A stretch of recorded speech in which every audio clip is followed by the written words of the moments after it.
morning. How are you doing this beautiful Monday morning? It is the 12th day of May. The year is 2025. Just a day from celebrating mothers all over the world. Allow me to also just get to appreciate every mother out there. You are doing an amazing job. You are wonderful and you ought to be celebrated every single day. Now, today being a Monday, of course, right here on Good Morning Kenya, we have a lot in store for you. We have different conversations that will be taking place right here on the show. Of course, politics is on the table, and aside from politics, we'll be having a conversation on building strong families, intergenerational solidarity. How are we able to ensure that we build strong families? That will be a conversation that I will be having later on the program. And with me will be one Jimmy Njau Kamandi. Jimmy is the Deputy Director, Social Development. And with Jimmy also will be Nancy Sironga. Nancy Sironga is from a child protection specialist, rather, from the National Coordinator Save the Children International Child Protection. And then aside from that, we'll also be having a conversation on family check. And this time round, we are asking you, as single mothers, are you allowing your child to get to talk or to see their biological father, or are you introducing them to their biological father who are not obviously present in their lives? Are you open to that? Is this something that you are against? Is this something that it's okay with you? That is the conversation that we will be having on Family Check. And joining me for that will be one Grace Njeri, who is a children and youth mentor. We'll also be having Pastor Paul Blessing, who is the director, Star Will Pal, and Anthony Njenga, who is a counseling psychologist and life coach. Yes, we have things packed up for you. You definitely want to stay tuned from now up till the tail end of the show. And Mike is back. Mike, leave huwa inaisha kumbe. Good morning. Good morning. Leave Wisha, but Wisha?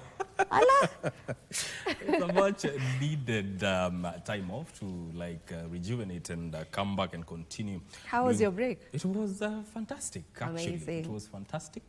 And I thank God that it was good. I've been able to do one or two things and be back at work today. Welcome back to... I'm welcoming myself back to the program. Welcome back.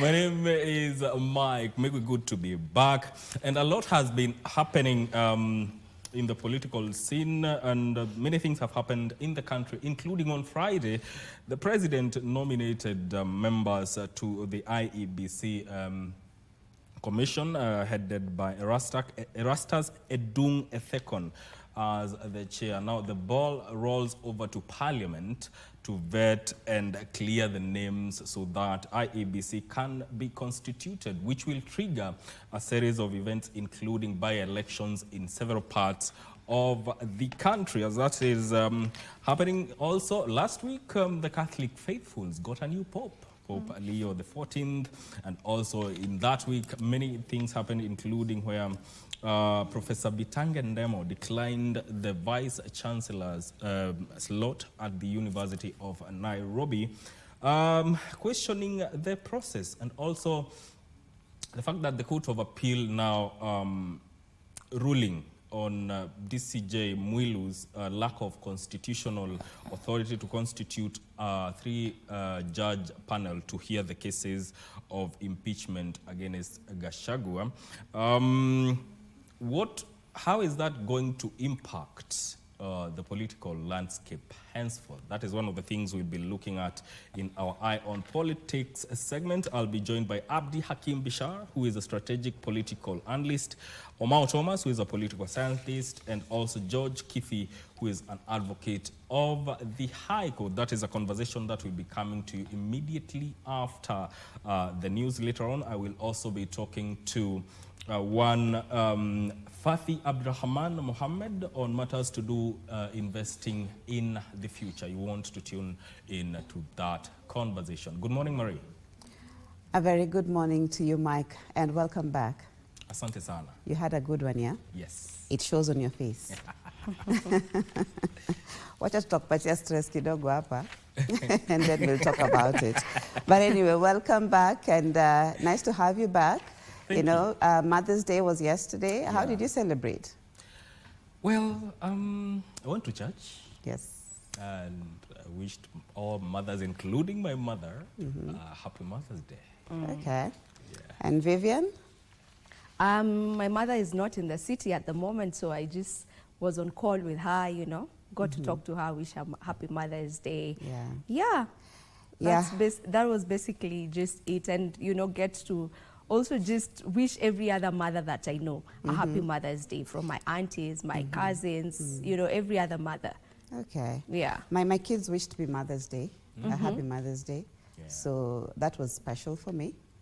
My mother is with the angels, so I always remember this day. So whether you have your mother with you or not, it's always good to celebrate. And so we celebrate mothers, across the country, all over the world. And some are even mother figures. They don't have to be your biological, Absolutely. mothers, isn't it? Yeah. Exactly. Yeah. So they play a very critical role. And there is no, can I say, it's not just the mothers, but also the men, because there's no anybody in this world who did not come through a mother, isn't it? So happy Mother's Day. We continue to celebrate them and to just appreciate the work that they do in our lives. Indeed. And you're just in time for the news this morning, where controversy continues to mar the nomination of IEBC commissioners as politicians lock horns. And also I'll be bringing you details of a story done by one Ben Chumba, where, would you rather a political party that is based on personalities, or is it one that is based on ideologies and values? So I'll be bringing you details of that in this particular bulletin. But I want to begin with our story on Mother's Day. So it's never too late to talk about Mother's Day. So the spotlight, was on Mother's Day this Sunday, as Kenyans joined the world in marking International Mother's Day. Various churches celebrated mothers for their role as the first educators, known to put others first, nurturing, guiding, and even giving tirelessly while juggling career, family, and friends. So I'll be bringing you details of that. I'm told to hold it, but to politics. Deputy President Professor Kithure Kindiki now says that the government is not in competition with the Catholic Church in delivering services to Kenyans, especially in sectors such as education, health, and social development. The DP said the sole responsibility of any government is to provide services to the citizenry, while other entities complement the efforts. Speaking during a Thanksgiving Holy Mass at St. Teresa Rigi Parish, that is in Meru Diocese, Kindiki at the same time called on the political leaders to accept and adhere to guiding principles on donations by different churches. The country's second in command, alongside a host of leaders from Meru County, pitched tent in Imenti's central constituency for a Thanksgiving Holy Mass at St. Teresa Rigi Parish, Meru Diocese. Na saa ingine kutoelewana baina yetu viongozi wa siasa na saa zingine viongozi wengine wa kanisa, sio hawa wako hapa wengine. Deputy President Professor Kithure Kindiki used the occasion to weigh in on the debate of political leaders making contributions to churches. Tutashirikiana kujenga makanisa, kusaidiana na makanisa kulingana na vile kanisa linataka. Wale ambao wanasema tuwasaidie, tutawasaidia. Wale wanasema tuwasaidie na tuseme vile tunawasaidia, ni sawa. Wale wanataka tusaidiane nayo na tusiseme, pia hiyo tutaheshimu. Na wale hawataki msaada wetu, tutaheshimu kwa sababu hatutaki mabishano na kanisa lolote.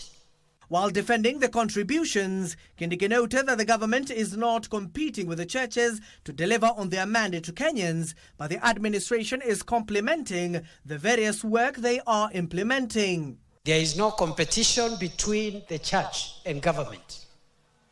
The church plays a complementary role to what the government does. Our objectives are the same. We applaud the Catholic Church because the Catholic Church is one of the churches, one of the denominations that has been in the forefront of supporting the objectives of the social development of our country. Kindiki also revealed that President William Ruto has secured funds during the China tour to build the Nithi Bridge that has caused countless road accidents, which have led to many people losing their lives. We will now build the Nithi Bridge, ndio watu wetu wawache kukufa. And we'll do it soon. Mimi mwenyewe ndio nitakuja kuanzisha ujenzi wa hiyo barabara, wa hiyo daraja by the end of the year. Na unajua mimi sio mtu ya kuropokwa. Mimi sio mtu ya kuongea hivyo. Ukisikia hivyo ujue kila kitu iko kwa mtaratara. Mimi mwenyewe ndio nitakuja kuanzisha ujenzi wa daraja. Kindiki has assured a section of residents from Meru County who are being affected by banditry will be secured, announcing that the state with leaders from the area have found a lasting solution to the problem.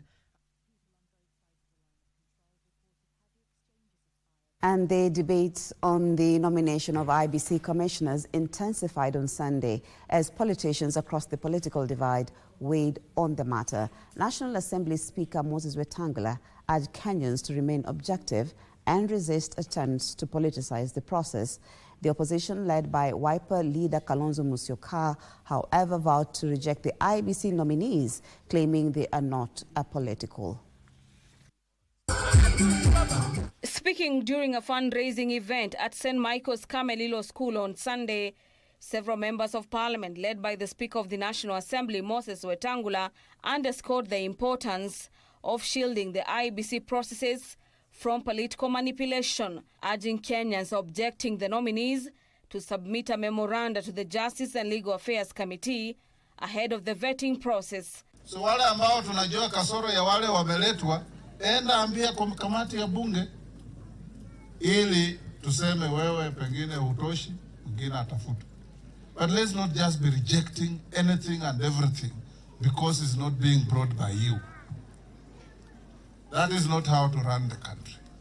MPs allied to the government further dismissed claims that the IEBC process was skewed.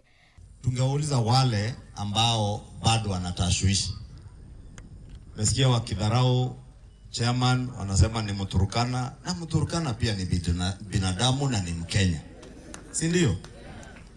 Waache siasa za chuki na ukabila. Meanwhile, the opposition brigade, led by Kalonzo Musyoka, intensified their opposition of the IEBC nominees, vowing to lead Kenyans in rejecting the commissioner nominees to IEBC.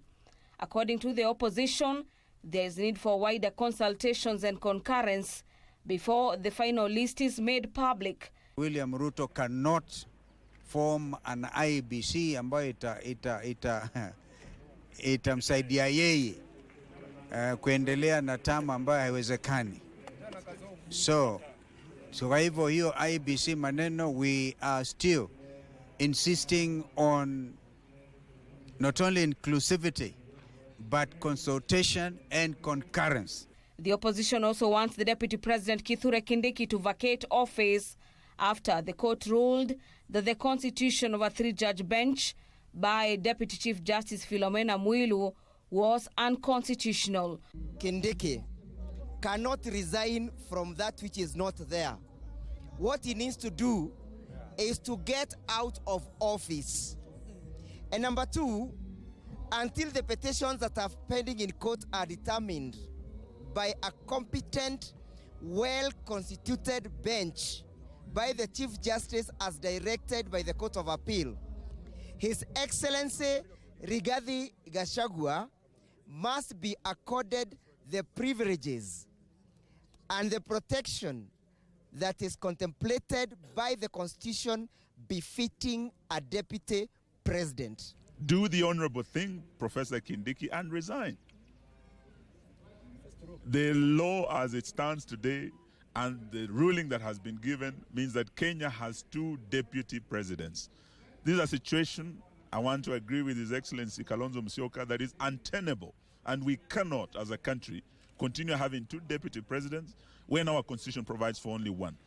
On Friday, a 3-judge bench of the appellate court, presided over by Justices Daniel Musinga, Mumbi Ngugi, and Francis Toyot, ruled that assigning judges is a constitutional reserve for the Chief Justice. Has 91 fully registered political parties as of May 2025, according to the Office of the Registrar of Political Parties. But if you task Kenyans, that is, to name them, you'd likely hear the same 2 or 3 parties over and over again. In our politics, money talks, and often it drowns out everything else. We look beyond the noise into a quieter, riskier path being taken by a few emerging political players. They are placing their bets on something rare in our system, and that is values, ideas, and policy. Ben Chumba takes us inside the struggles of smaller, less known political outfits that are betting on personalities. And they're not betting on personalities, that is, or deep pockets, but on principles. The question is, can a party built on policy and without money to splash on campaigns survive? Let's get the answers with Ben Chumba. In Kenya, politics is theatre. It's a show. A spectacle. A shouting match where promises fly faster than facts and volume often passes for vision. As of May 2025, there are 91 fully registered political parties. But ask many Kenyans and they'll tell you it doesn't feel like they have 91 choices. Of the 91 political parties in the country, only a handful truly hold power. The rest often forgotten unless they strike a deal or fade out quietly. 80% of them will fail, always. Political parties are being registered every day, applying to international organizations for sponsorship. Some of them succeed, make a little money, some of them don't. But maybe, just maybe, 2027 could be different. According to political observers, for most political parties, visibility depends heavily on financing and influence.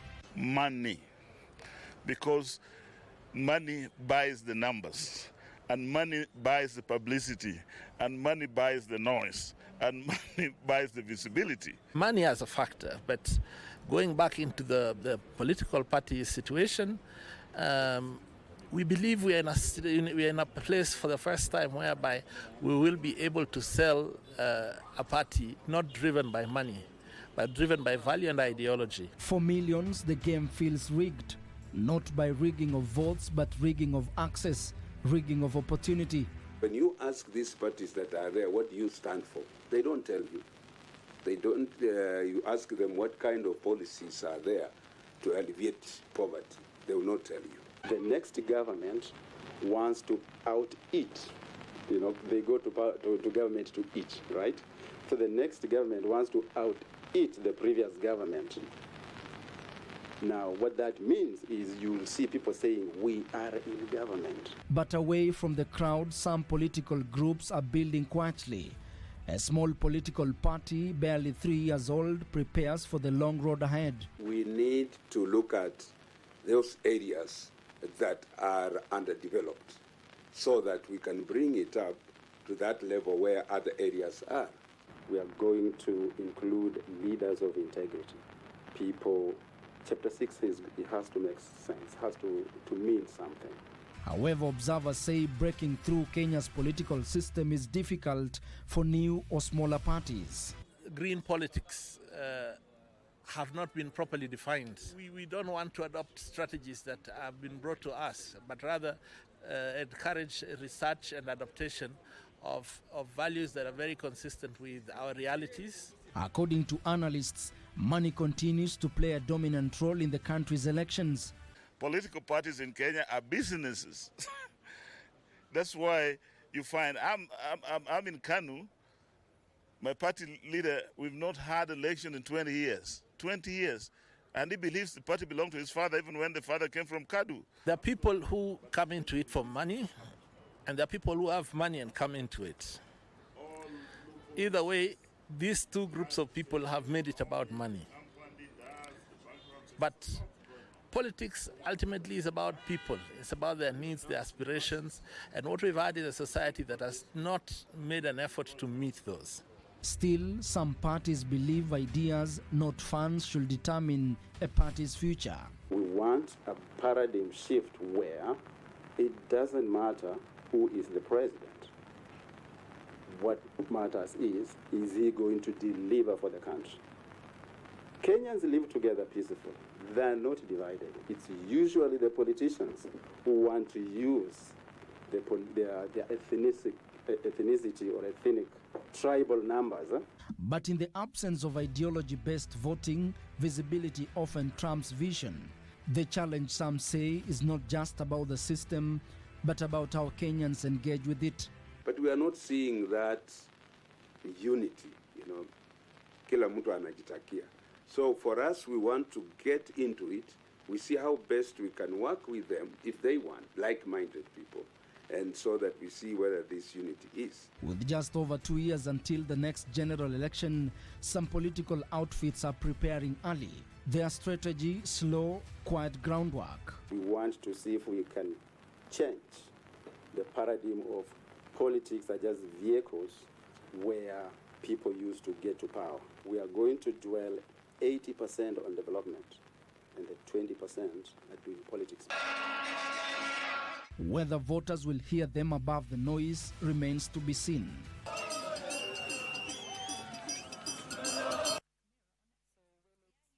Personalities or money, or is it for you values and principles?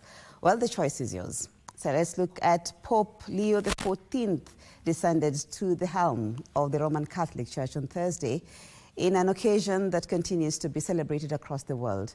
Here in Kenya, at the Sacred Heart of Jesus Catholic Church in Nairobi's Babadogo area, there was a special celebration as the new Pope once served in their midst for 13 years as the Prior General of the Priest in the Order of St. Augustine. John Kahiro tells us more about Pope Leo XIV and his Kenyan connection.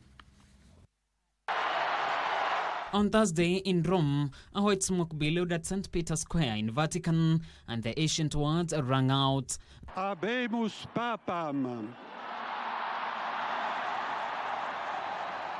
This marking the beginning of the papacy journey of Pope Leo XIV, a figure largely unknown in the public domain. However, outside the Vatican's grandeur, in the outskirts of Kenya's capital city, Nairobi, lies the Sacred Heart of Jesus Catholic Church in Babadogo. A little-known church, but carries a quiet and impactful history of Pope Leo. Father Dan Male, the assistant parish priest who once interacted with the Pope Leo XIV, takes us through his journey and the legacy of humility and service, which seemingly etched a lasting mark in the parish. After every 4 years, he moves around all the communities doing what we call fraternal visitations, where he comes, visits the community, like here we have 5 priests, and he'll have a chat with everybody.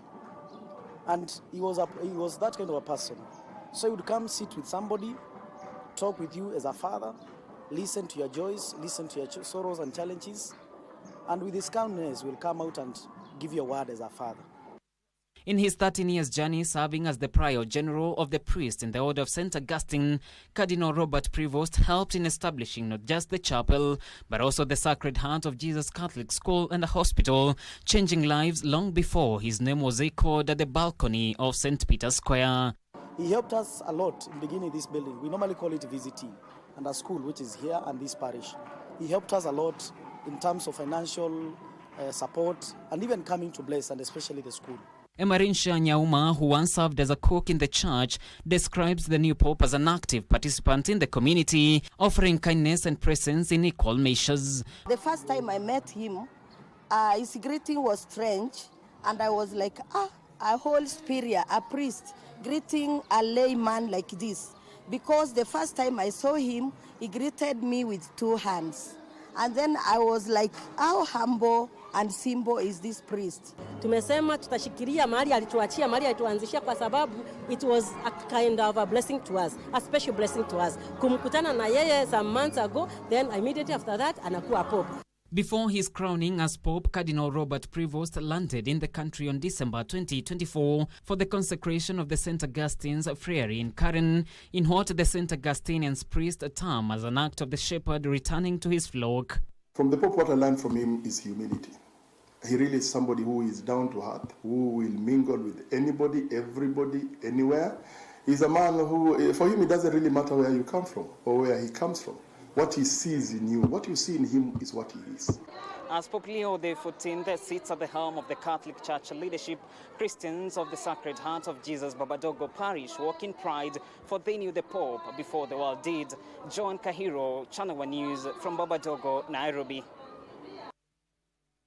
Thank you, John Kahiro, for that story. Let's look at sports now, where the two triumphant Kenyan teams that competed in the Africa Zone 5 IHF Trophy handball tournaments have safely landed home just hours after being crowned champions of the tournaments in Uganda. The Kenyan teams won both the Under-17 and Under-19 women tournaments.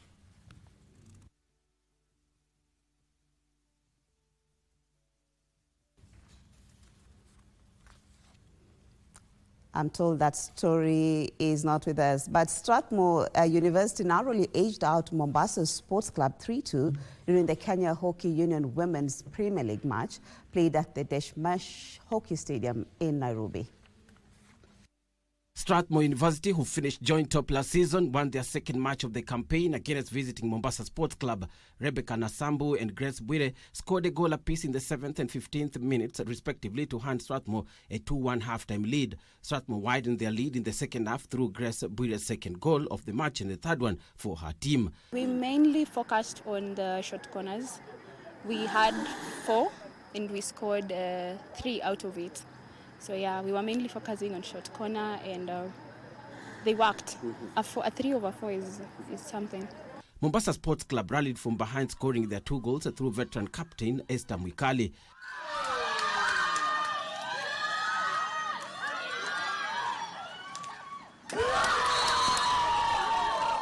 The results are not very good, but we appreciate being AstroTurf and we're training on grass. And also, Strathmore is not a small team, it's a big team. But we're not losing hope. We still heads high. We have everything. Nothing good comes easy. I'm encouraged by all coaches wenye nawajua na pia wenye wananiwatch konje wenye ni still wanafunzi.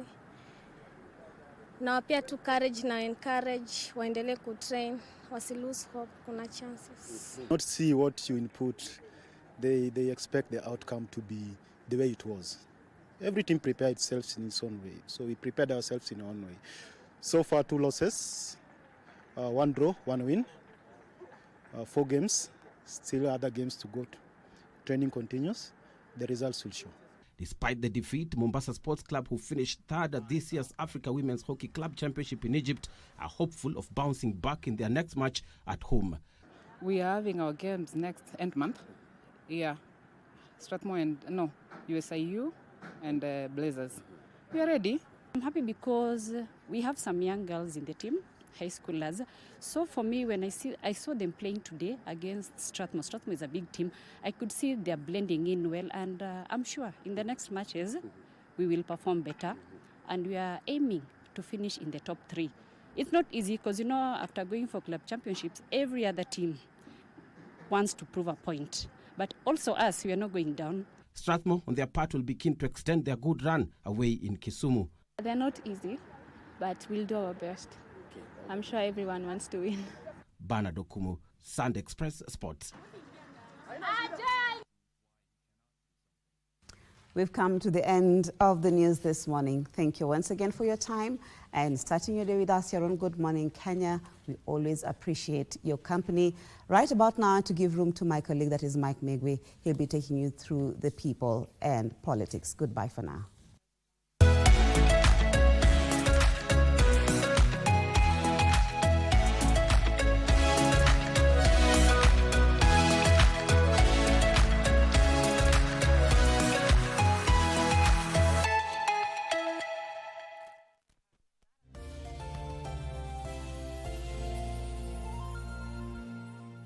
I never heard the music so sweet.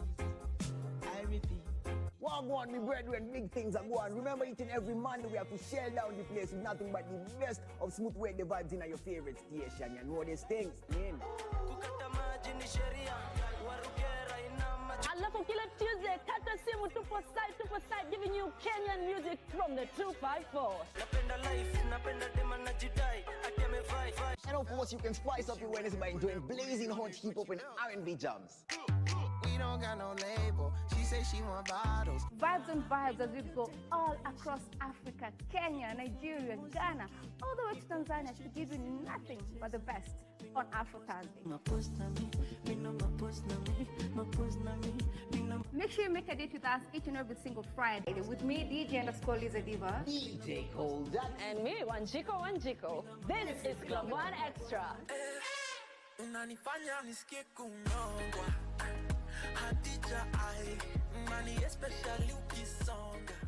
Are you a talented artist? Or are you passionate about a topic you want to discuss? But money can be very hard to find for an upcoming artist. Don't worry, Studio Mashinani has got your back.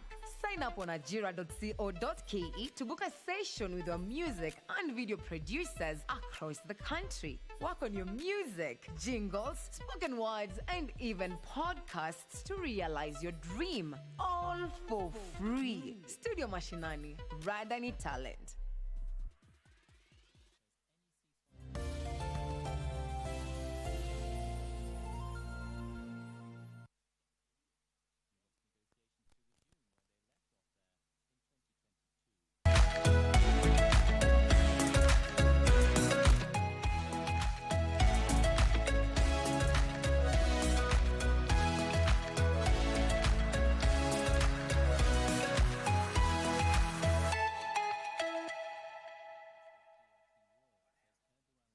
Indeed, you're watching Good Morning Kenya. This is Eye on Politics. My name is Mike Migu. Remember, this is where we talk about politics and everything in between, just to get a pass of what is happening in the country.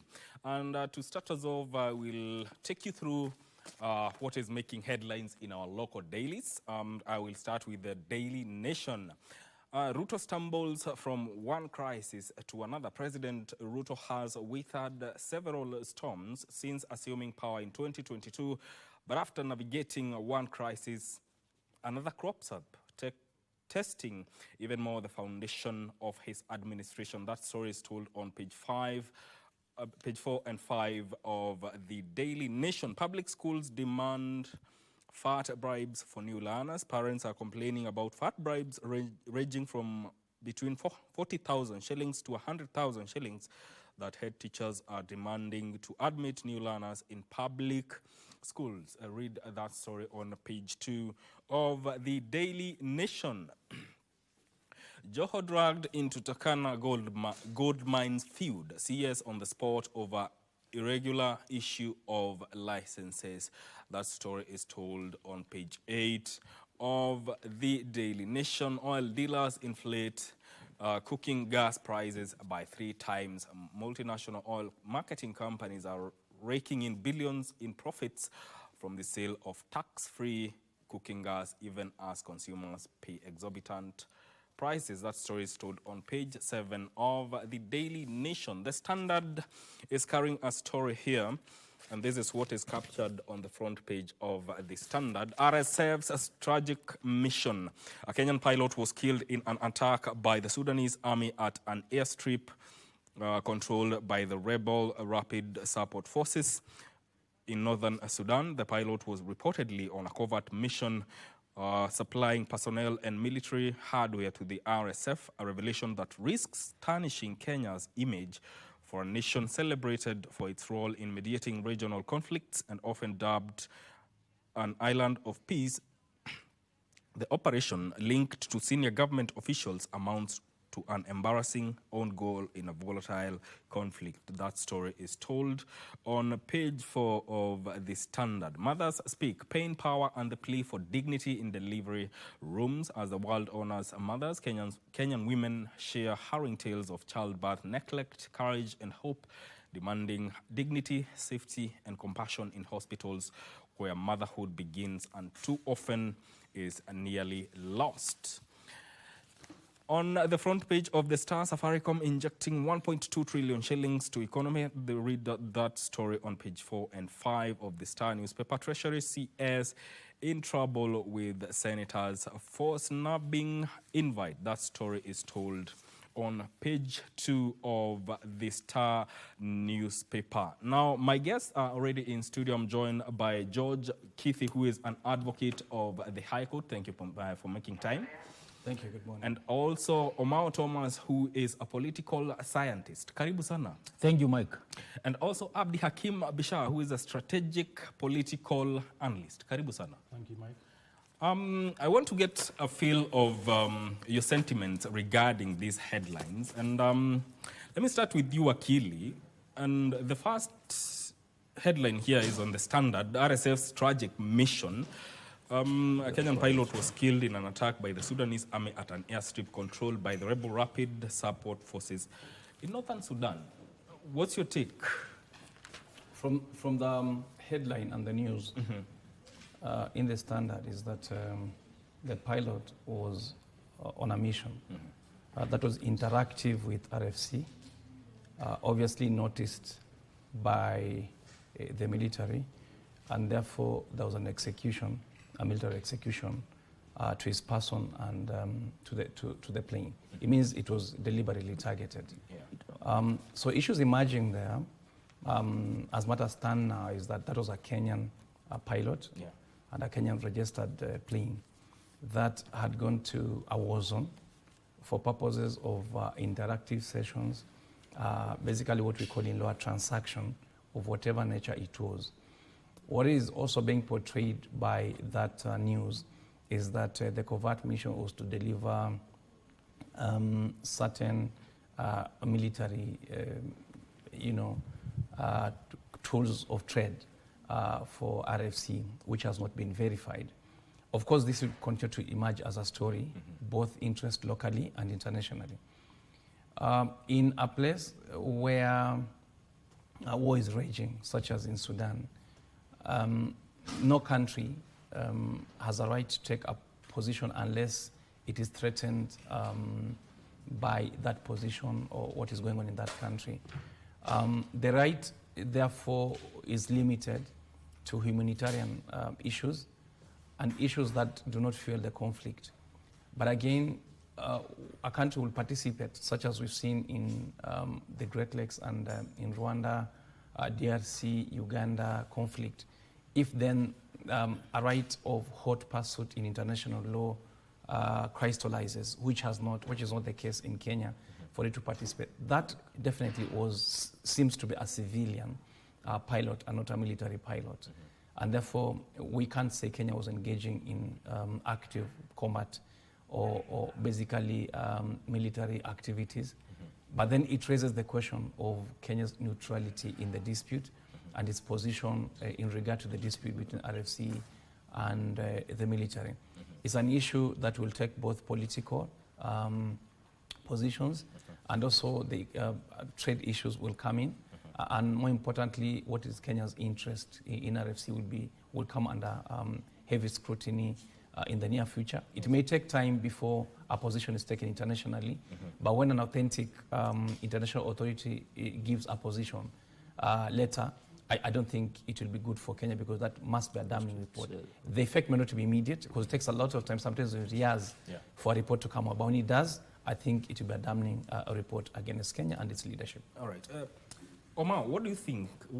Will it affect the relations between the two countries? Mike, when we have a look at the Constitutive Act of the African Union, we get that countries are prohibited from meddling in other countries' affairs. A few months ago, we saw what happened here in Nairobi, at to be specific, the Kenyatta International Conference Center, whereby Nairobi hosted the RSF rebels who are trying to come up with an alternative government. And now, I just woke up to the sad news that one of our own was killed in Sudan in what has been described as delivering military ammunition to the RSF in Sudan. when countries engage at a global scale, they do so to serve their national and state interests. That is what Professor Joachim Hans Morgenthau, who is the father of modern diplomacy and also international relations, tells us. This gentleman has written extensively on international relations, and part of his writings are found in the Politics Among Nations. Yeah. So he tells us that when countries react, they do so to serve their national state interest and not personal and commercial interests. As Wakili has put it forthrightly, I like to understand what's Kenya's interest in Sudan. Initially, we had commercial interests before these conflicts, whereby Kenya was exporting her tea to that region. But after this conflict, that deal was cancelled. And as far as I'm aware, over 1,000 Kenyans at the packaging and processing factory in Mombasa lost their jobs because of this conflict.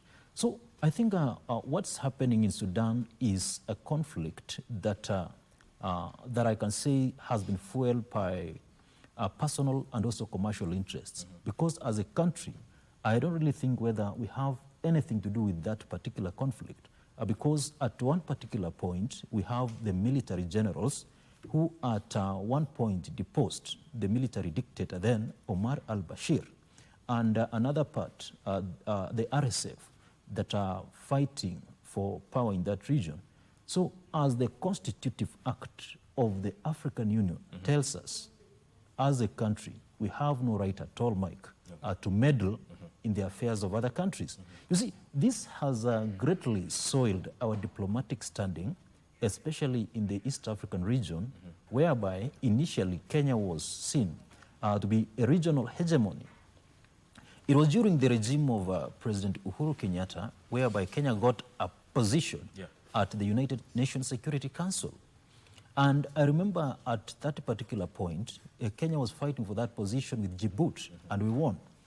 Recently, Kenya was fighting for the position of the African Union Commission chairmanship, and we lost that position, Mike. And it was at this particular seat where I say that we were going to lose that position because of the manner in which we were handling our foreign policy issues. You can see what happened in the Democratic Republic of Congo the other day. We hosted Colonel Nanga, who is part and parcel of the M23 rebel group. So I really believe that we need to have a seat and check on the manner in which we are handling our diplomacy and also foreign relations. Okay. Because what's happening is very pathetic, and I believe it will take us ages, if not years, for us to rebuild our lost glory in as far as diplomacy is concerned. Bishar, what do you make of this? I ask you the same question. Is this going to affect the relations between Kenya and Sudan? Just before that, I think when looked at specifically on this pilot, the fate of this pilot as well as the plane, we can say that the pilot went there on his own, accord on his own endeavors.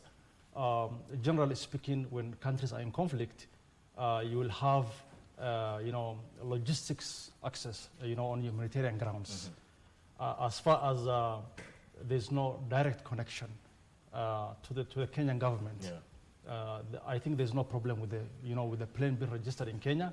It can basically go to Sudan, operate in parts of Sudan on humanitarian grounds, considering that we know the state of Sudan at present. However, I think when looked at holistically in terms of the backdrop series of allegations against the country, I think then that is something that we need to look at and see, as my colleague said here, exactly what is Kenya's interest in this whole contestation. Remember also that countries basically look after their interests. Yes. If it is seen that supporting one entity against others serves the Kenyan interest, that is something I think the government will probably be looking at. However, at what cost? That's if, for example, somebody has just said about the AU's Constitutive Act. Overall, I think we just need to balance our foreign policy, specifically with regards to Sudan, as well as the actors that are basically foiling this conflict.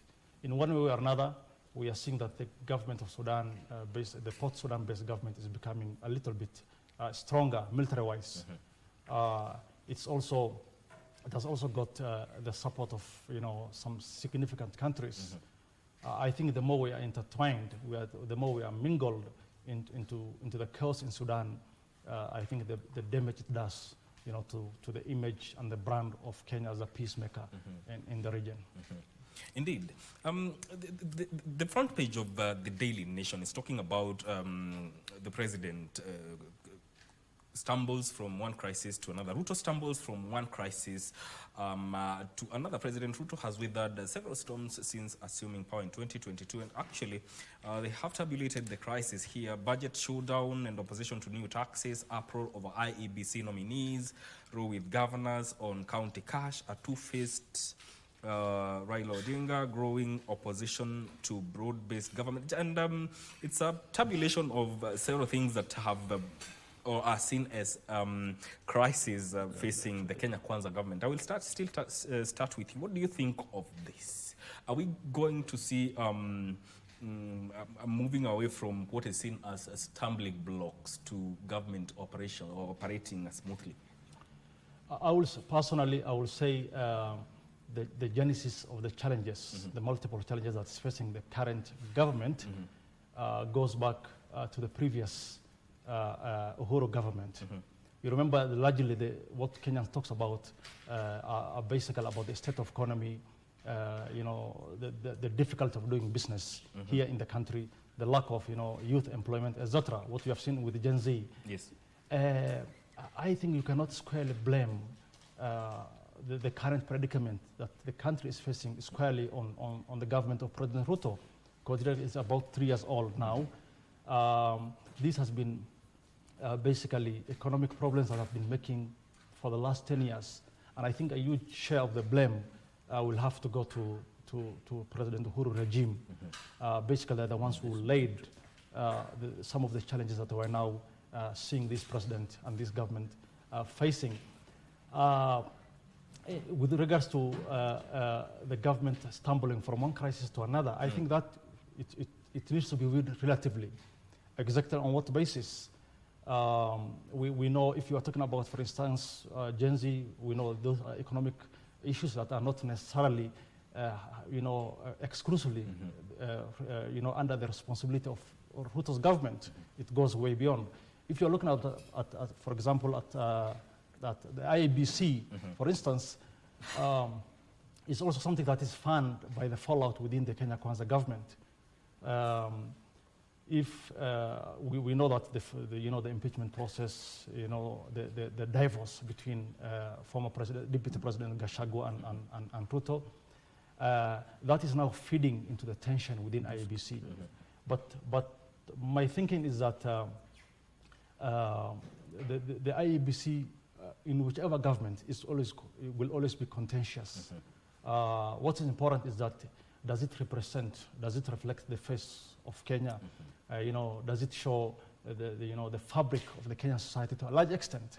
If so, then you have got a foundation in which you can build and make progress towards electoral process. Thank you. Wakili, what do you think of this?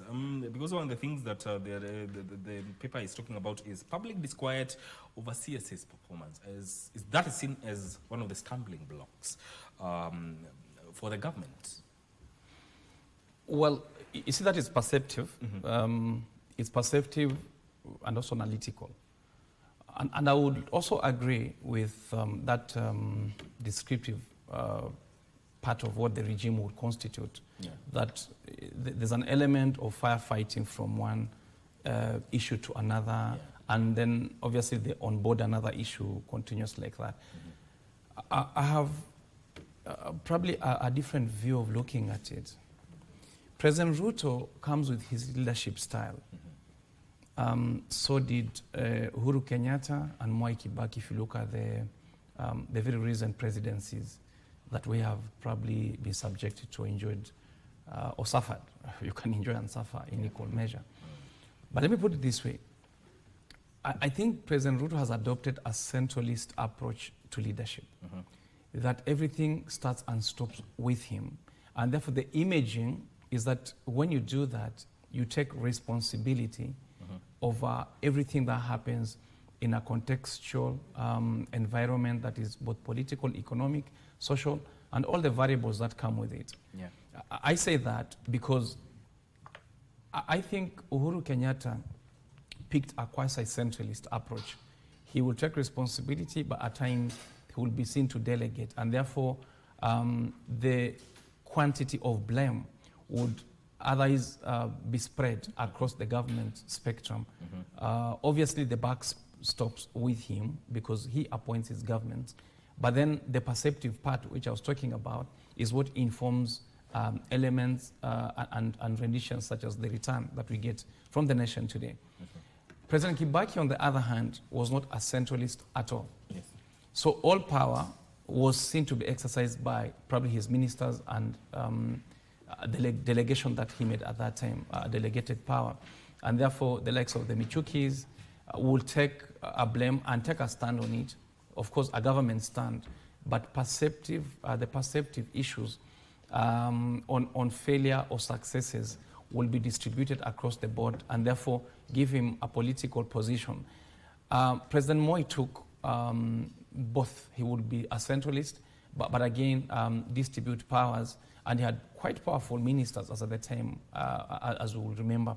The reason for that is then the likes of Mulu Mutisias and Nasirs will take a position, communicate to the public, then there will be public uproar. Then he will be able to come and probably stem in with purposes of correcting a public policy that otherwise would have painted the government in a certain way. And he would be able to survive over and over the political times that were more tumultuous than it is today. Because remember, there was the multi-party approach and reform that took its height during his time, and the Clarion Cause, I remember, during a student activism at the time. So fast forward to where we are today. Why that position? Because it has a historical comparative issue to it, and he takes a centralist approach to issues. And therefore he must agree that if he wants to be a powerful president, he will take also the blame on liability and on account of what the government will prescribe as its obligation to discharge responsibilities and duties to the public. What I foresee, therefore, is that if the success in government, which is ordinarily far and apart, because to satisfy an entire public of over 50 million people will be very hard. But then if you are good enough to be successful, eventually it comes with you. But even if you're not a centralist, the success will still go with you on a historical times in future, probably completely indelible in the minds of history, in the books of history. So I say this, that he again is a decisive president, I must say. Yes. He takes a position, good or bad. If it's bad, of course, he runs with it. Like, the budget, he was very, very grandstanding into saying the budget has to be done because we have things to do as Kenyans and as a government, which was right.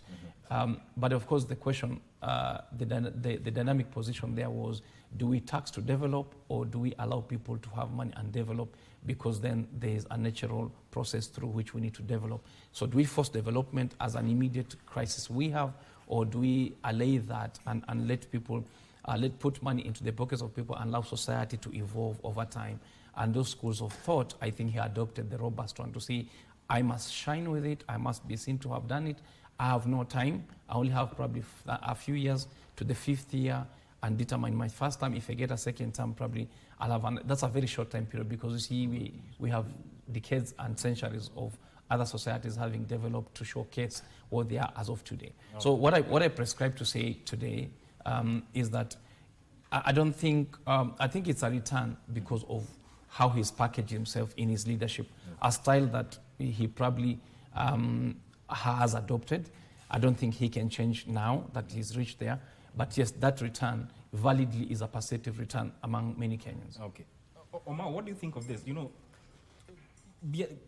granted, yes, there are crises. How do you think should the government, going forward, handle them?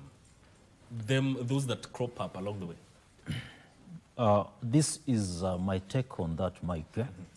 Number one, Article 3.2 of our Constitution is very crystal clear, and Wakili can agree with me on how a government should be formed. This particular article clearly states that how a government should be formed, and any other way that a government is formed that is out of the Constitution is unlawful.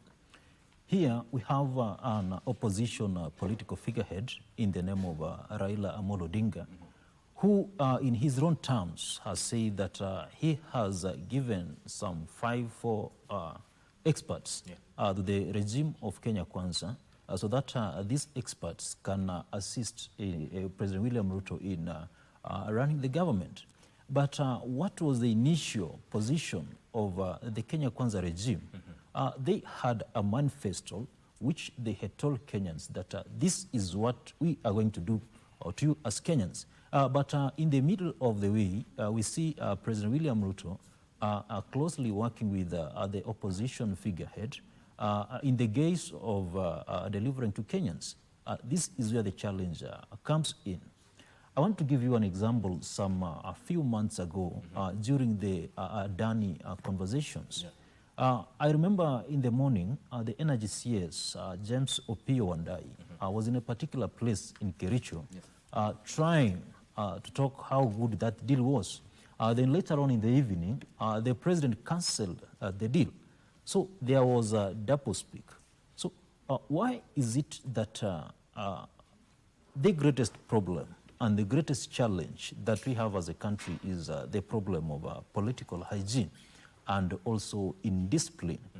Why is it that those who lose elections, why can they wait for another 5 years so that if they convince the population, they can also form a government?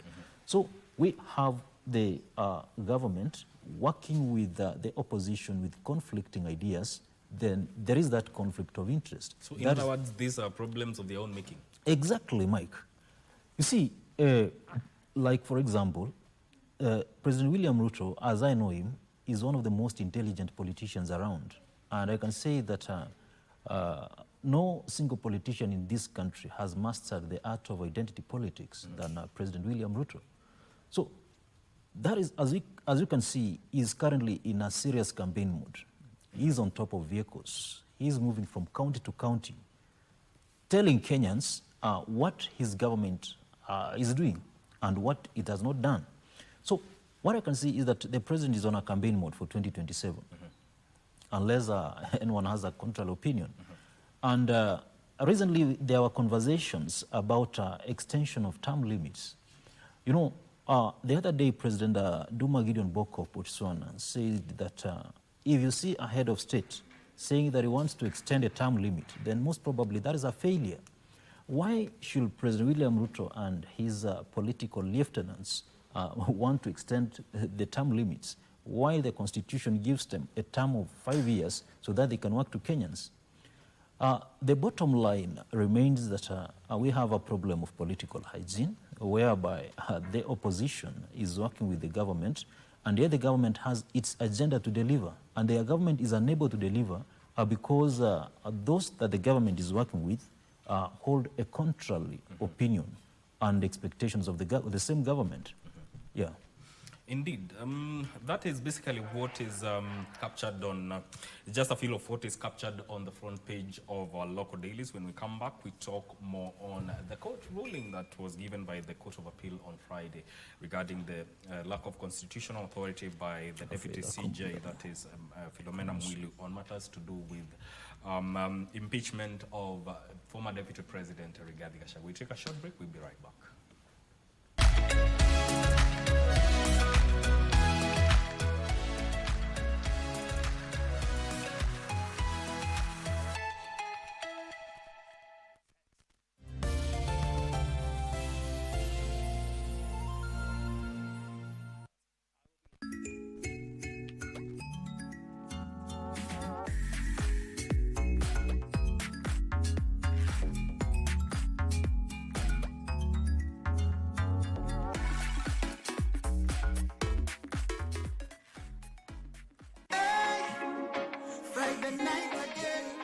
Greetings in the name of the Most High, Jah Rastafari. My good name is Marley Moses, the positive warrior, alongside... Yes, sir, DJ D-Rage, the baddest. Each and every Wednesday from 10 p.m. on KBC Channel 1 TV.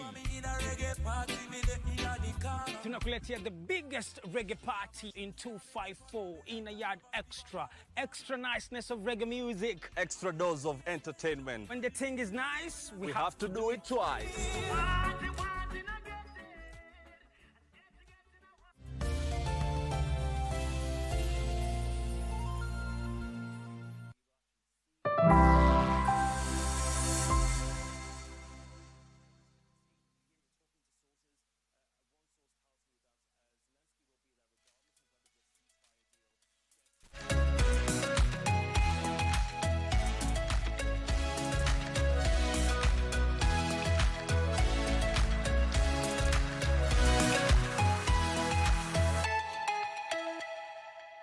Watching Good Morning Kenya. This is Eye on Politics. We shift gears now and talk about a whole different issues. Now on Friday, the Court of Appeal gave a landmark ruling that said that the Deputy Chief Justice, that is Philomena Mwilu, lacked constitutional authority to constitute a three-judge bench to hear the cases of impeachment against Rigathi Gachagua. I want to start with you, Wakili. What do you make of this, and what impact does it have? Well, I think for the public to understand this, probably it's important to contextualize the factual issues very briefly and why we are there. Of course, there was only one ticket between President Ruto and Gachagua. And therefore, because that's what the Constitution provides for, that if you're vying for presidency, you must show us your deputy. The potential being that if you're not there, you die, you become insane. Whatever reason you move, we'll know who will lead us in your place. But of course, that co-ticket, in that instance, is a measure, is a voter analyzed ticket, and of course the bias as to who gets more, and therefore we get the president. So a presidency is intertwined between president and the deputy. Of course, after a few days and months, probably 2 years or so, or thereabout, there was friction between them, and later Gachagua was impeached. That's the historical aspect. When that process of impeachment was ongoing, the court cases that ongoing, Gachagua obtained stay orders in Kerugoya court. And those stay orders were that the impeachment process should not proceed. Then the file from Kerugoya was brought to Nairobi for purposes of the Chief Justice constituting what we'd call an uneven bench, either 3 judges, 5 judges, or 7 judges. It was chosen that the elective there was 3 judges, and therefore a panel of 3 judges was chosen. The problem started here, where the empaneling power, the empaneling authority in law is in the Chief Justice, not in the Deputy Chief Justice. I want to repeat that because it basically constitutes the problem. The empaneling authority is in the Chief Justice, and not in the Deputy Chief Justice. Now, in law, there's something called ultra vires, meaning you extend the powers allocated to you, and those are what we call jurisdictional powers. Jurisdiction is a power cloth in you. If you don't have those powers, you can't exercise them. So when we donate powers through law, to you through law, then it means you exercise those powers. If you don't have those powers, you can't exercise them. That's basically what the law says. So if powers is vested, powers to appoint ministers or cabinet secretaries is in the president, can the deputy president appoint cabinet secretaries? That will be the question. And if he does, can they assume office?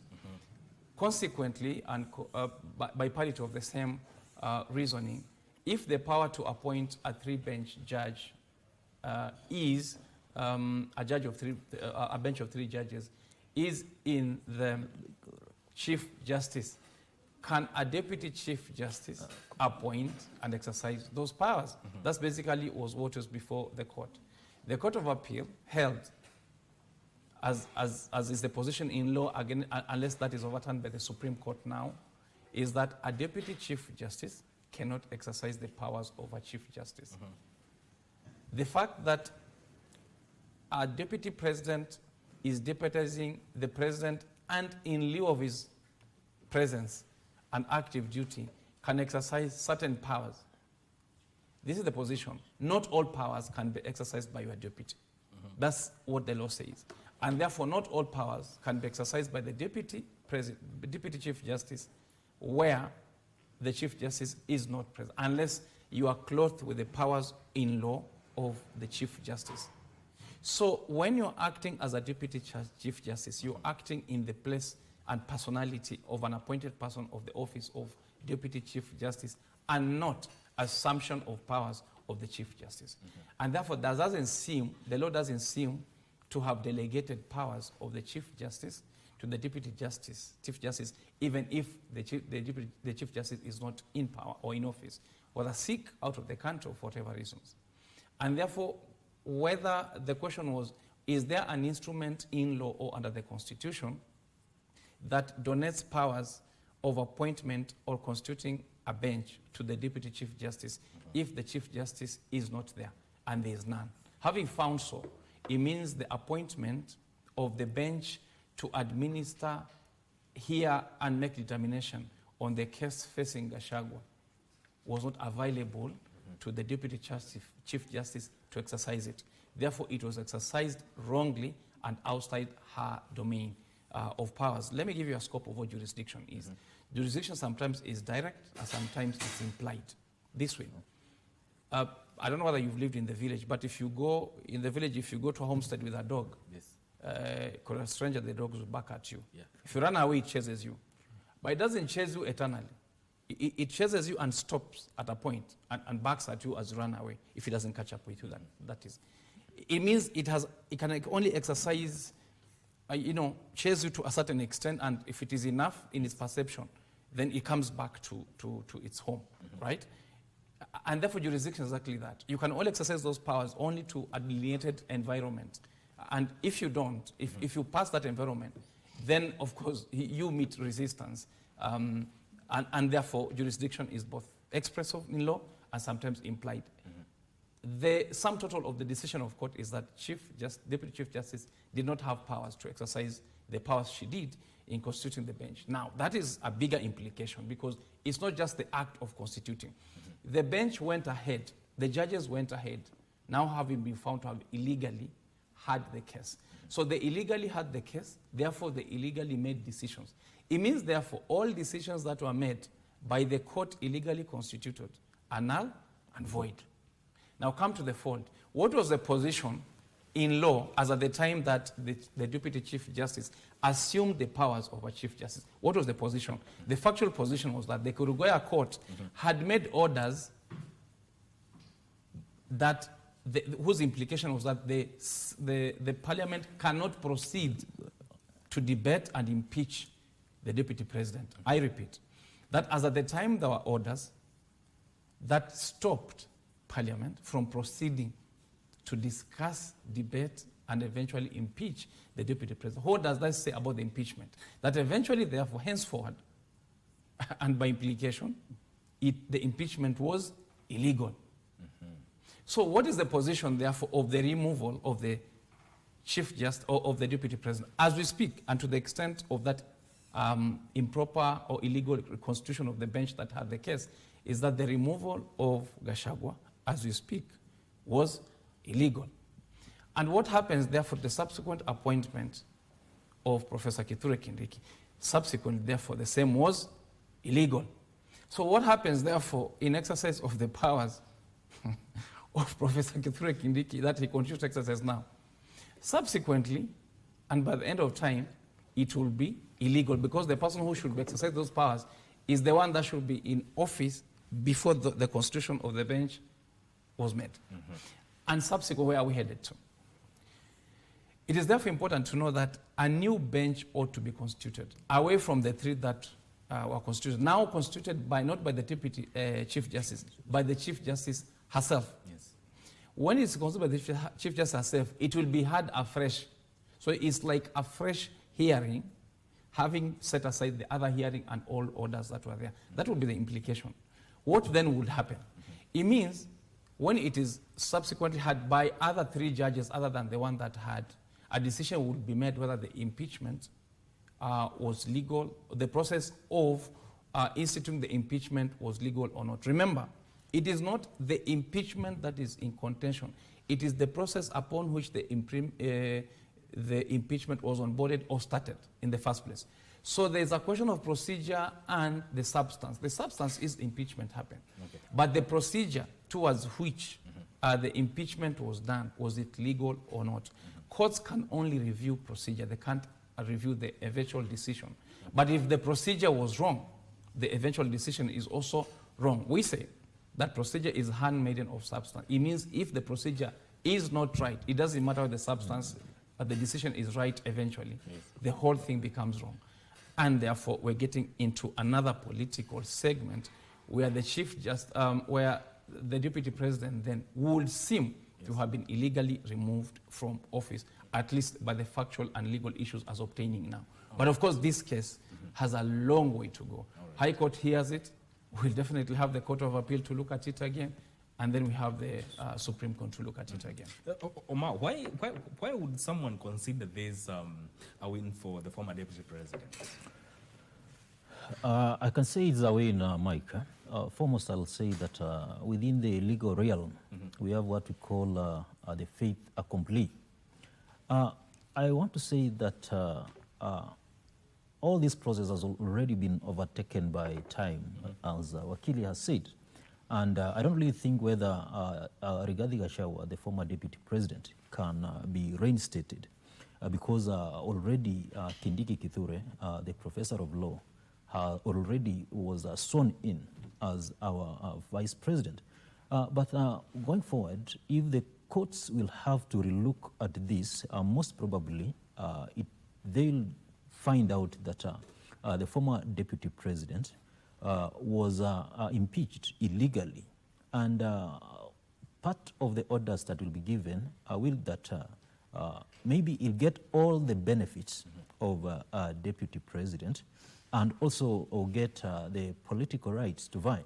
Because as you are aware, if an impeached governor or state officer cannot vie for a political office, so I believe that it will be a win for Geoffrey Rigathi Gachagua because maybe the courts will grant him political rights, that's number one, and also give him the right to vie. But again, Mike, I want to say that it's so unfortunate that those who are supposed to protect the Constitution as put forth by Article 3.1 are the ones who are mutilating the same Constitution. The Constitution in 3.1 says that each and every Kenyan has the right and obligation to protect and defend the same Constitution. You know, it beats logic when a Deputy Chief Justice empanels a bench contrary to the provisions of the same Constitution. As the Wakila said, she has no those powers. So that is why we are here.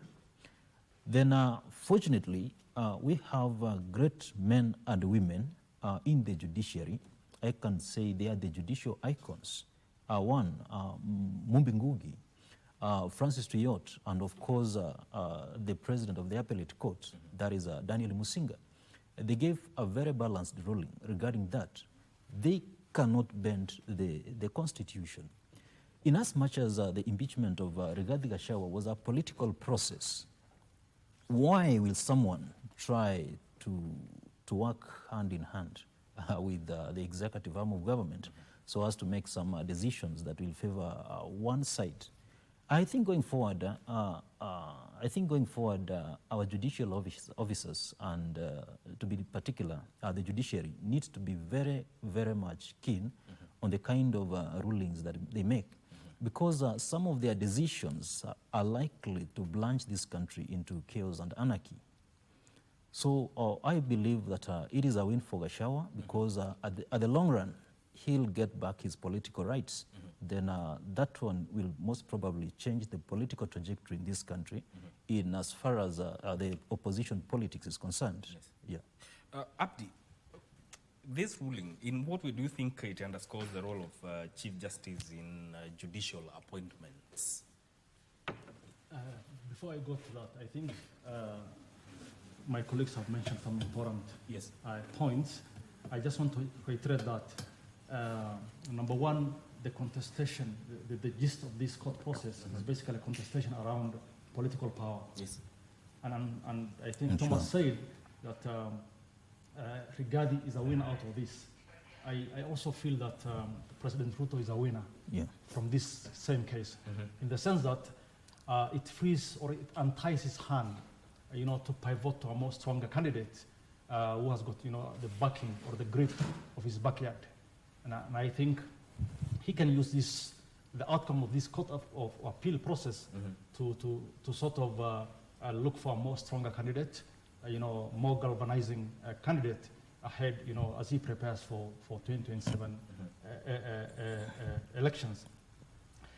Within some of the losses now, you mentioned the winners, some of the losses within from this court of appeal case is, I would say, largely the big wigs within the opposition camp. Some of them were counting on the fact that Rigathi will not be able to vie. He's basically politically tied. And once he gets back his political rights, maybe at the end of this court process, they will be in for a shock. They will be forced to go to the drawing board, back to the drawing board, and then sort of reorganize and basically negotiate from a weaker position as opposed to the way they were before the current court of appeal ruling. I'm not a lawyer, but I will say that sometimes the law is how you basically argue. I remember once when this bench was constituted, at least the argument in the country or in media was that, and the lawyers were arguing, I think, in various forums, that the DCJ had, the powers to constitute such a bench. And I think because of that momentum, because of that prevailing environment as of then, I think it may have, sort of encouraged or pushed, the DCJ to sort of empanel and form this bench of judges. But I think ultimately, let's not, lose sight of the bigger picture. The bigger picture is the 2027 election, the contestation for political power. The court process are just, politics by other means. And I think overall, out of this entire process, I believe President Ruto and his government stands to benefit more. Practically, the ruling has no political practical effect. If I want to put it that way, in the sense that the government will continue to function. The only danger is that you are operating with a deputy president who has got legitimate questions around him, and should anything happen, what? That is the only sort of concern for me. But I think politically speaking, this ruling has got practically no practical effect, and actually it strengthens the opposition. I think it favors them. It actually strengthens the government more than it strengthens them. Indeed, and also, Wakili, there's an aspect of constitutional interpretation and judicial authority. Where does that leave those two aspects based on this ruling? I think that begs the question as to what is law. So law has its facets. Facets, it is for us. It has to be in writing, in a text, and obviously promulgated in a certain nature, such as then it is binding. It has to be organic, and therefore it must serve humanity. It's not just there for being there. It's not a text for being a text. It's a text that should serve humanity when called upon to serve. And therefore, law is made to serve people. Law is made in different ways. There could be a law that prescribes the mischief that we need to tame. For instance, if we say a president shall serve for 5 years of 2 terms and not anymore, we are reacting to probably the presidency of Moi, who served for 24 years, and the certain things that we didn't like over that time. Yeah. When we say a Chief Justice will be of this age up to this age and must be of a certain quality, we are really, we've seen how Chief Justices have reacted before, and we are reactionary within the context of making the law on the mischief that we're trying to tame.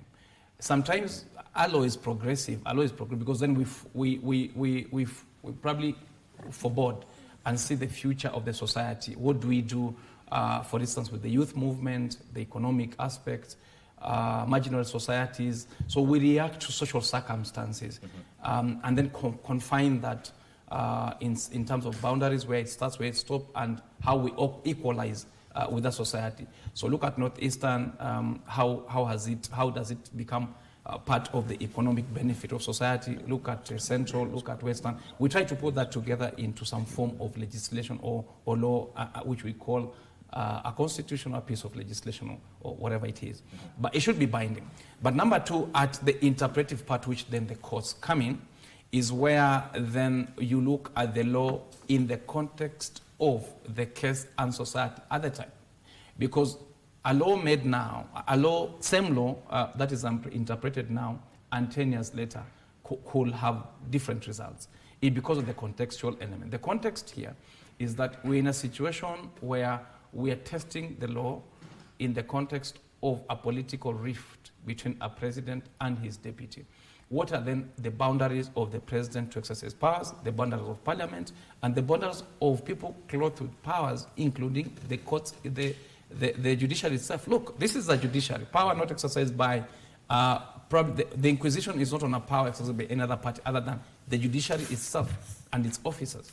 So I like the fact that there's a pronouncement that seems to be in the context of its own officer, the judiciary's own officer, who's the Deputy Chief Justice, telling the Deputy Chief Justice that you do not have power to constitute this bench.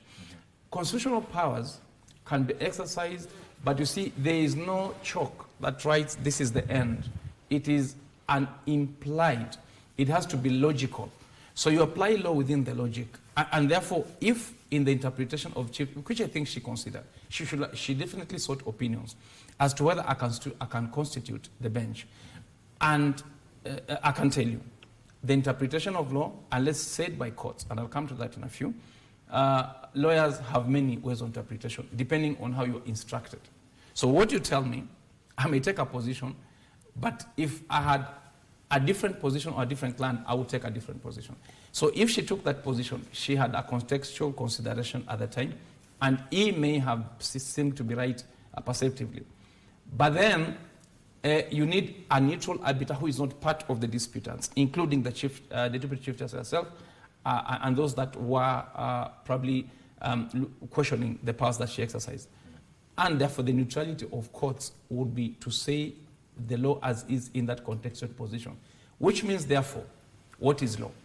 Law is what the judges say it is, eventually. Law is what the judges say it is at an interpretive environment. And therefore, that becomes the order of court. An order of court is an order that says the law says this, and the boundaries and rights are delineated in a certain manner. Subsequently, therefore, and I'm saying this because for me, the things that are in books in law school. Why scholars will say law is what the judges say it is because when the judges pronounce it themselves within the context of a bench and a judgment and an order, that has a force of implication within the society. That's why judges are said they cannot make and pronounce themselves in circumstances where their orders cannot be implemented. They must be organic, they must be for the society and serve society. Progressively, therefore, even as we have many schools of thought among lawyers, but judges are also lawyers, you must pronounce yourself to serve society, that the legislation is organic and you make the law to be available for service to the people, and not the other way, that the law is served by the people. In the context here, back to your question, will be that I think it's a progressive decision that has not looked at the politics of the day, but what the law says. I think we should agree. And remember, it's not the final. This position can be overturned or again held as it is, as the law, as the position of law, if it goes to the Supreme Court. So we would hope that it's a position that is again tested at the highest office so that we have the highest position, possibly position as beneficiaries of this practice of law from the Supreme Court. I hope it goes to the Supreme Court for further interpretation. But as matters stand, yes, the DCJ did not have positions to constitute the bench. Okay, gentlemen, and that was our time, and I hope we had more time to talk about these issues. I will give you each 30 seconds to give your closing remarks. I'll start with you, Abdi. Thank you. I think ultimately this court process, when it runs its course, the winner will be the constitutional order. Yes. The winner will be Kenya, and I think it will strengthen our political culture. It will strengthen our, law environment, and I think we should support, the process, which, irrespective of the camp that we are sitting in, ultimately it benefits, I think, the country and the bigger picture. Okay. Thank you. Amar. I like to tell our leaders, more especially the president, to first of all concentrate on working to Kenyans, because that's what he was elected to do. It's not time for campaigning, because if you can see, Mike, the country is in a period of political schizophrenia, in the sense that politicians have now started campaigning, and the development agenda has been put aside. So, to our leaders, we love you. Kindly work for Kenyans, because that's what you're elected to do. All right, Wakili. Thank you.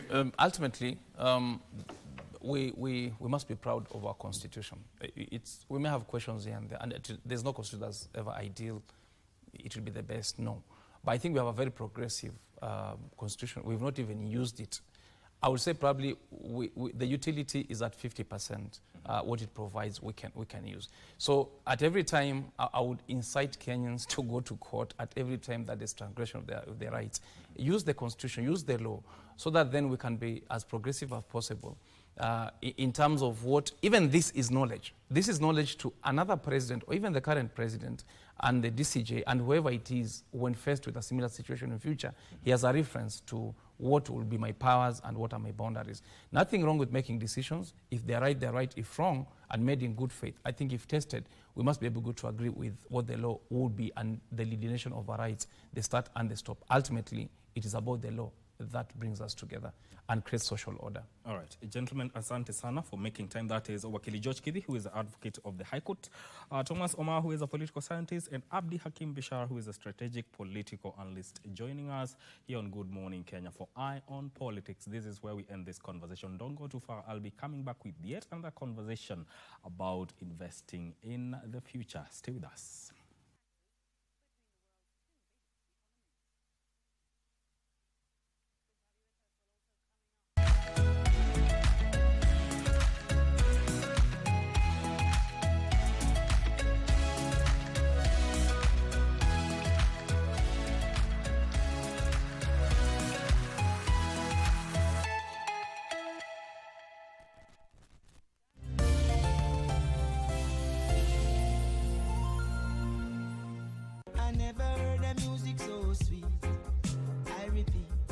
On, me brethren, big things are going. Remember, each and every Monday we have to shell down the place with nothing but the best of smooth way the vibes in your favorite station. You know these things, man.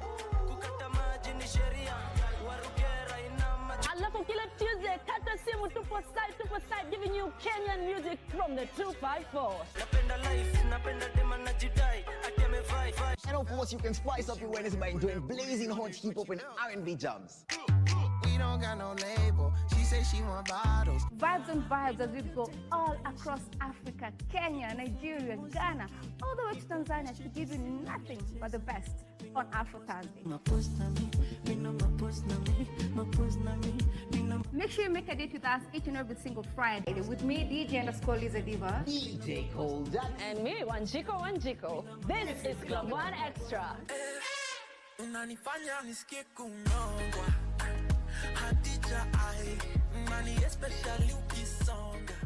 Are you a talented artist? Or are you passionate about a topic you want to discuss, but money can be very hard to find for an upcoming artist. Don't worry, Studio Mashinani has got your back. Sign up on ajira.co.ke to book a session with our music and video producers across the country. Work on your music, jingles, spoken words, and even podcasts to realize your dream. All for free. Studio Mashinani, Radani Talent.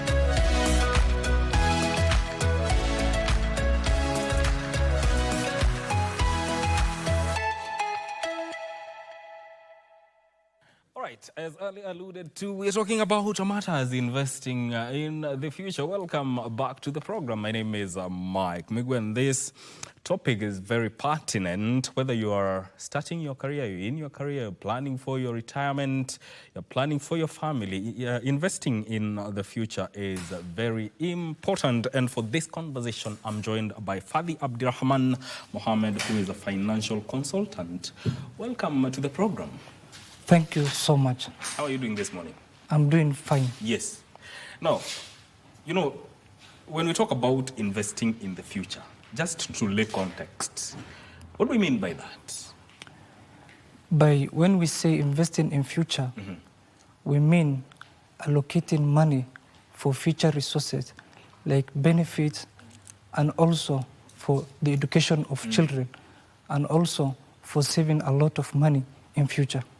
Yeah. Now, so at what point should one start investing?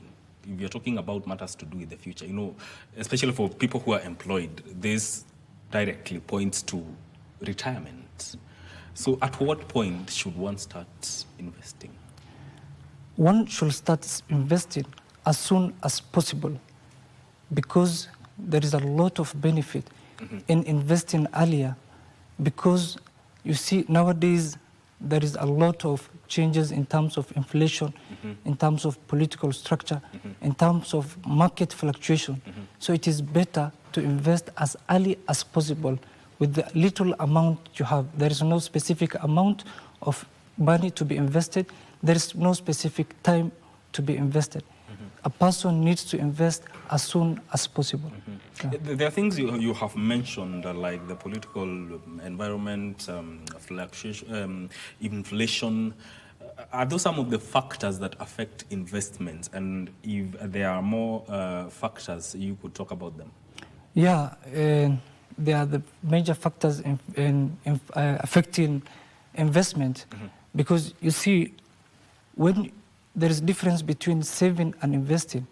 When you save, you can be affected by inflation because that is money which is somewhere. But when you're investing, let's say you're investing in real estate, you're investing in money markets, you're investing in treasury bills and government bonds, you see your money is secure. When the inflation becomes an average, then you will get your money as per your investment and as per the financial goals you're having compared to saving money, which is affected by inflation directly. Yeah.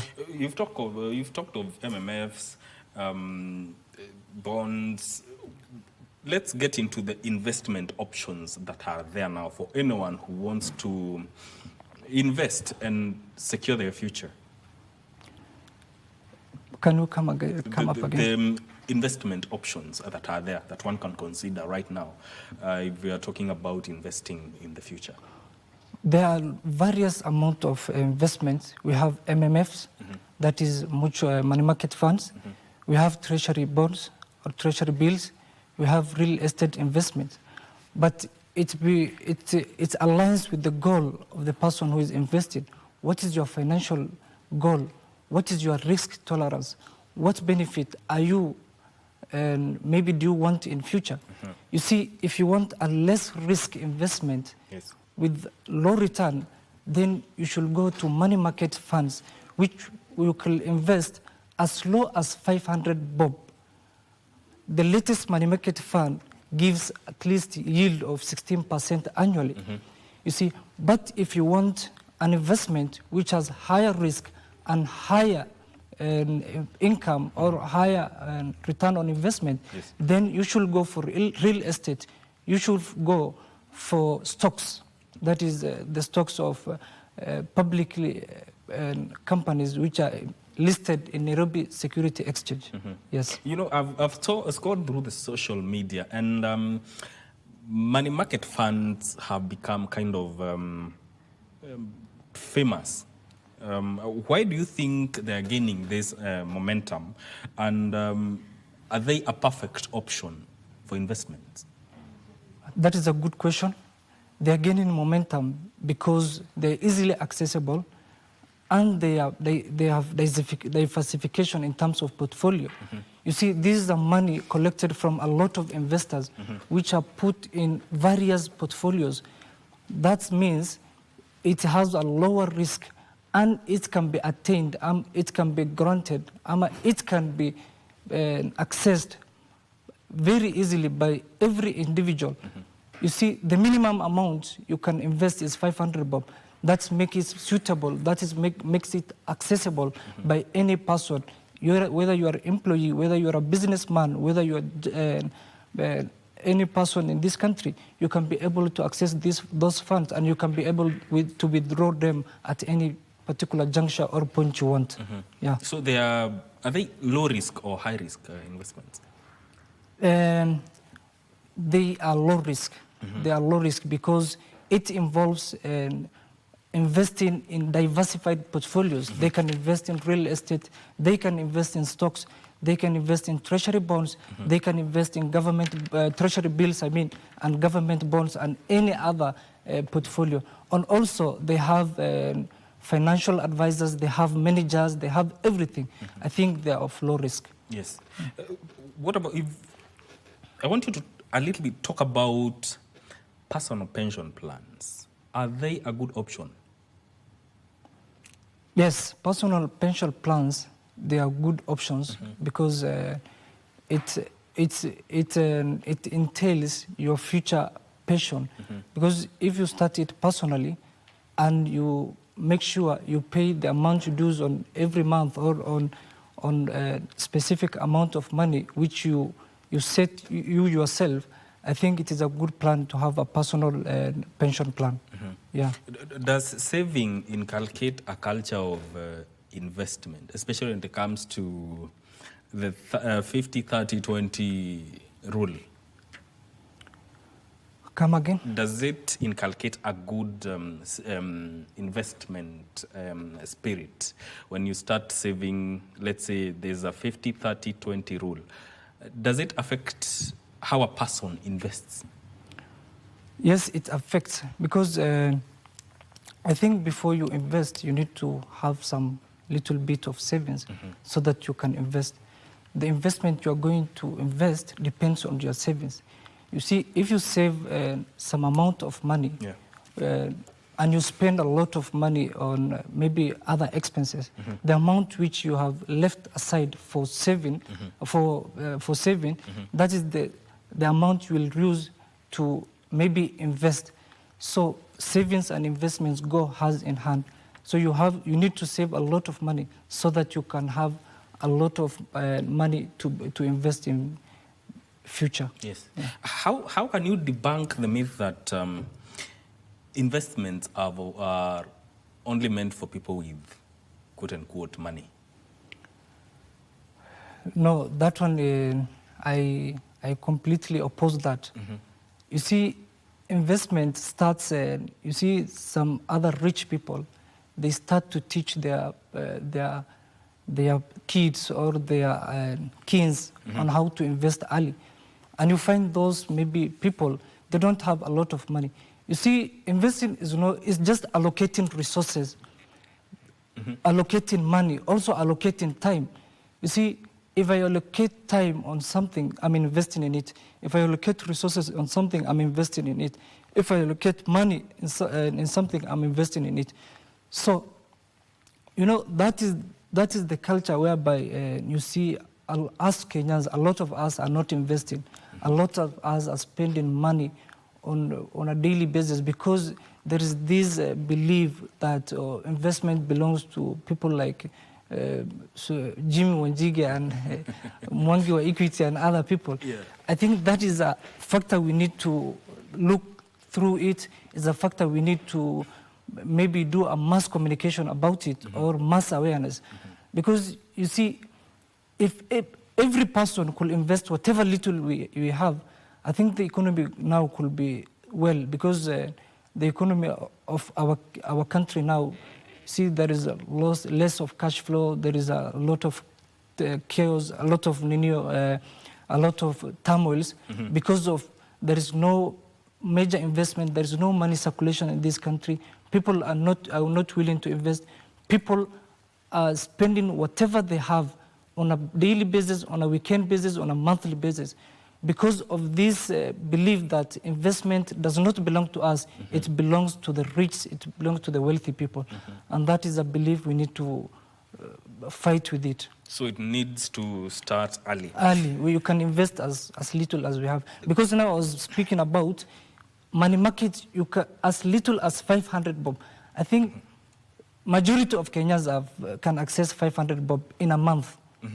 I believe so. As a financial consultant and a financial advisor, they can invest that particular amount of money into their future. But then again, if you look at the economic times that we are living in as a country, a Kenyan would wonder, do we really have something to save, or we are just living for subsistence?